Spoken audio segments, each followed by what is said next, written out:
was 4 years ago? You really can say that with a straight face, that we're doing better now than in 2018, like economically, in terms of this immigration crisis? Like, welcome to Nerk News. I'm Nerkish. Well, it's election season, so left-wing automatons like Bill Maher and Jon Stewart have been activated to stir up the base and shout Orange Man bad again. But it looks like they might need a software update because they've been striking out pretty regularly. Bill Maher recently had on author Batya Ungar-Sargon, and it became a complete train wreck because she asked one simple question. You think we're doing better now than 4 years ago? Really? Well, there was a pandemic in the middle of it, which we greatly overreacted to. And recovered from.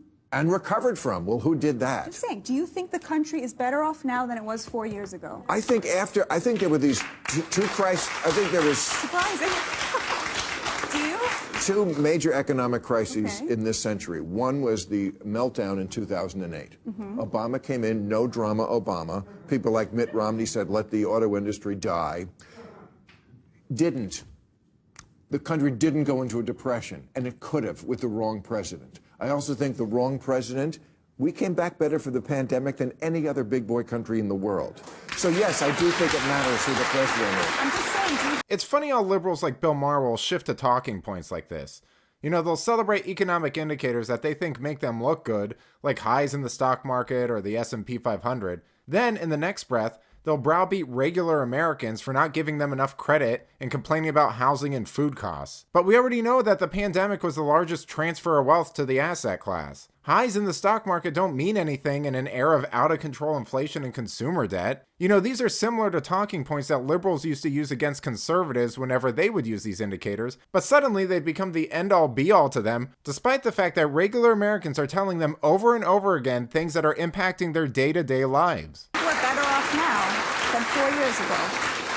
4 years ago was 2020? Say 2018. I don't know. I was wearing a mask. 2018. Are we better off now than we were in 2018? Here's the reality. If you got money, worse. We're not worse. We're not. How are we worse? In what way are we so? What's so terrible out there that wasn't happening in 2018? We ask the American people. I mean, inflation, immigration crisis, 8 million people here who cross here illegally. Like, we don't know who they are. Crimes being committed. I mean. Well, I mean, crimes are being committed. People can't always. afford homes because of the high rate, the mortgage rates. Well, immigration if Trump would have built the wall, maybe all these people wouldn't be coming over illegally. Right. Oh, so you support building the wall? He can't even acknowledge simple truths at this point. All she said was basically, are we better off now than we were under Trump? And the best response Bill could muster was, how are we worse? He couldn't even properly respond to any of the reasons she gave. You know, I always like to say that mainstream liberals like Maher are 10 to 15 years behind on everything. That's why a lot of them are just now catching on to woke stuff going a little too far after doing nothing but attacking the right for making the same comments they're making today. I mean, a lot of these entertainers and talking heads seem to be stuck in Bush-era politics and think that they're still part of some radical counterculture.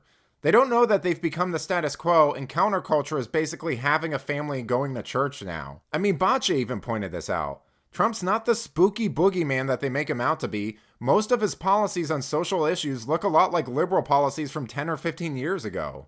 His position on immigration, that was the Democrats' position in the 90s. He's pro-gay, and he's courting blacks actively, and all of this is stuff that his supporters love about him. Right. So we are on the liberal side. The liberal media is misunderstanding how he comes off to his supporters because of how they totally see agree him. with that. Now, the point she just made underscores the dire circumstances we're in politically, because if we can't even make ground on positions that were widely accepted by the opposition party from 10 years ago, we're certainly not going to make any headway in restoring anything or making America great again. Thankfully, though, it's starting to seem like a lot of people are finally waking up, just not mainstream media shows like Maher. Victory defeated them a long time ago, and they've become too fat and complacent to notice that the world's changed around them, which presents an excellent opportunity for conservatives to make their case. But let me know what you think. Do establishment celebs like Bill Maher understand how out of touch they are? Can you name a single thing about America that's better now than it was in 2018? And if you enjoyed this video, please give it a like and subscribe to the channel. That stuff really does help us out.